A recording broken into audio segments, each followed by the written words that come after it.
How did life get started? Well, don't worry about it. I'm not going to tell you all the requirements that science has discovered for life to get started. But let's just see how proteins are formed. Do the evolutionists use excuses or do they use science? How could life get started without God? Evolutionists like Carl Sagan, he says just by random chance. But over 100 years earlier, science proved that to be false. That's impossible. Let us see the excuses of the evolutionists and the college textbooks. Let's see if those excuses seem reasonable. Believability test. Let me illustrate.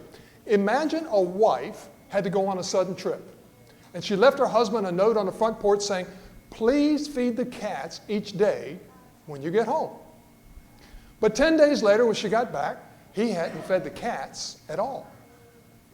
He said, "I didn't know that note was from you. I thought a crow picked up the note from the neighbor's house and dropped it on the doorstep. After all, it had bird droppings on it." Well, it's true that birds exist and they sometimes pick up items and they drop at other places, but the chances of this wife believing that excuse is 0. Likewise, the excuses that men make to avoid the obvious design by God, they're even getting more and more ridiculous. Their chances are 0. God has left man with so much evidence, he's without excuse. See Romans chapter 1, verses 18 through 20. Like the husband, the evolutionist says to God, "I didn't know that message was from you. I thought everything got here by accident."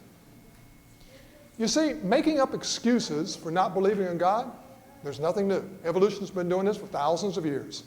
In the mid-1800s, a very famous scientist, the most famous biologist of all time, Louis Pasteur, he discovered what was called the signature of life in something called the Chirality experiments in 1848. Only the molecules from living materials have this unusual arrangement, or this signature. And that's one of the proofs it had to have been designed by God, not random chance over billions of years. Now, before we can understand this evidence that you can use with your neighbors and your friends, we first have to understand 2 facts. The fundamental law of statistics, called the law of large numbers. Ooh, that sounds interesting. And amino acid chirality. Okay, sorry. We're not going to give you a dry lesson in statistics. We're not going to delve into microbiology. It's going to be very straightforward. And by the way, you already understand this law of large numbers and statistics. It's a fundamental law of statistics, a fundamental law of mathematics. You already understand it. And we're going to use the immoral system of the Florida lottery to show you that you already understand the problem. Imagine your next door neighbor won the lottery grand prize 2 weeks in a row. Well, I don't know about you, but that would make national news, wouldn't it? Neighbors would be looking at him going, "Whoa, what did you do? How did you figure this out?" What if he then won it a 3rd week in a row? I'll guarantee you what happens next. The police are showing up on his doorstep. Why? Because someone's used their intelligence, their deception, not randomness, to win this lottery. Someone's cheating. Nobody in the world has that much luck. Now, the chances of winning the Florida lottery 3 weeks in a row is approximately 1 out of 2,700 times a billion times a billion. Big number, right? Yeah. Okay. So 3 weeks in a row is impossible. Yet the evolutionists claim something far, far, far more impossible. To obtain even a simple single protein. Now, before I show you the details, I need to tell you a little bit about point number 2, amino acid chirality. Although chirality sounds like kind of a foreign word, I don't remember that being in my vocabulary as a kid, okay? It just means that most amino acids come in a left-handed and a right-handed form. Chirality, that's all it means. But what does this have to do with the signature of life? In high school biology, you're probably taught that each of life's proteins is made up of a long chain of amino acids, like the ones in purple here on the right. A typical protein has at least 300 amino acids. Louis Pasteur discovered an amazing fact: the signature of life. All of life's proteins contain only one chiral form. They're all left-handed. That's what makes Pasteur's discovery so important. There's something different. There's no right-handers in there. And someone might say, but wait a second, what about the famous Miller-Urey experiment done in 1952? It made the headlines. Building blocks of life, made in a test tube. They won the Nobel Prize. I thought those guys made amino acids that life could evolve from. No. What they created was an equal amount of right and left-handed amino acids.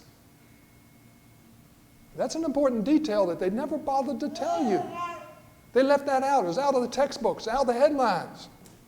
They know, all scientists know, if they know anything about biology, they know they need 100% left-handed amino acids. Instead, they just got the usual 50%. They never told you about other problems, such as in that same little trap that they got the amino acids, and only about 2% of the material was amino acids. They also got tar, which would stop the proteins from being able to form. It was in water, which would stop any long proteins from being able to be formed. And had chain terminating molecules also in there, which would stop the protein from ever forming.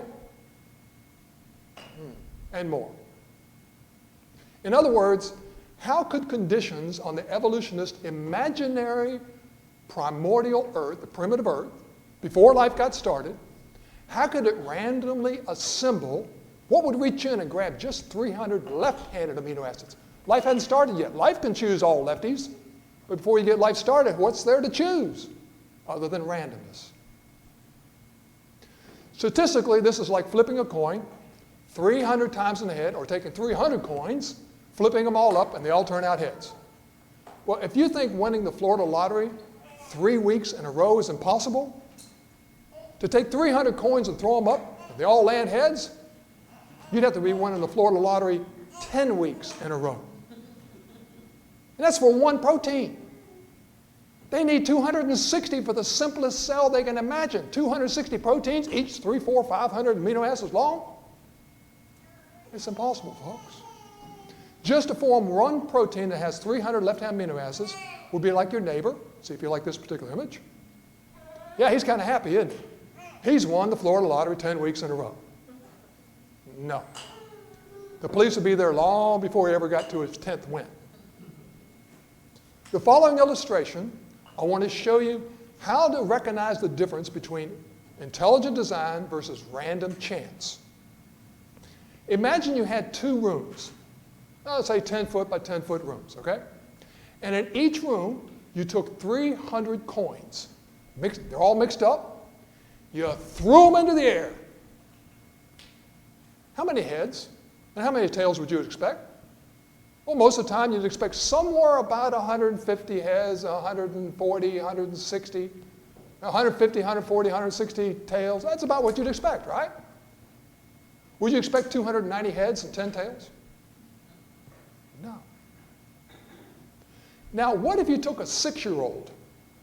You took them into the room on the right, and you asked them to turn all the coins so they all face heads up. Well, a 6-year-old child could use their intelligence and go in and do that. It would take a while, but they could do that, right? Now imagine the world's most famous evolutionist, Richard Dawkins, okay? He visited you, and you took him to both rooms. He took much longer time in the second room, and you were asking him, could both of these rooms have heads and tails explained by pure random chance? Does either of these 2 rooms show proof that intelligence was involved? In other words, a signature of intelligence. Well, you might be shocked if he said, after examining both rooms, I've determined they got here by pure chance. What? He looks at the room on the left and says, pure chance. He looks at the room on the right and says, after a lot of scientific calculations, I have scientifically determined that both rooms got their coin distribution by pure chance. No intelligence was involved. But one of those rooms took millions of years for its coins to randomly develop into all heads. Then you showed them 259 other rooms, where each one of the rooms had 300 coins that were all heads, and he said the same thing. Pure chance.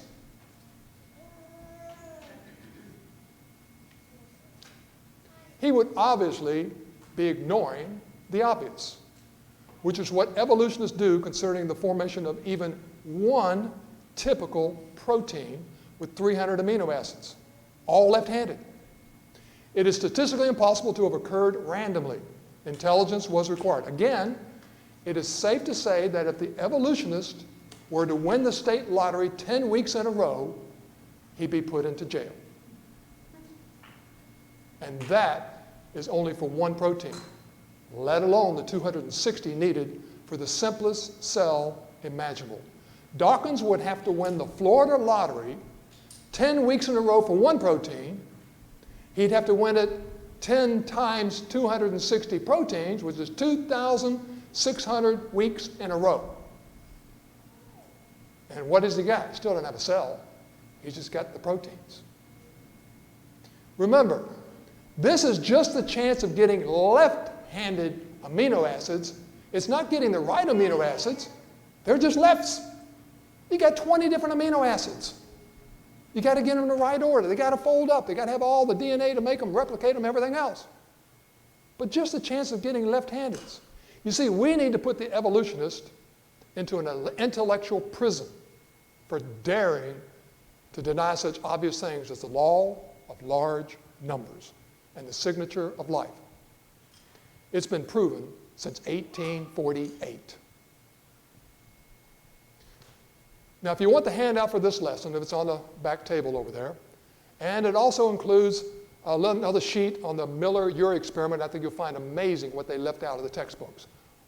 Practically all biology textbooks, especially in college, had this Miller-Urey Experiment in there.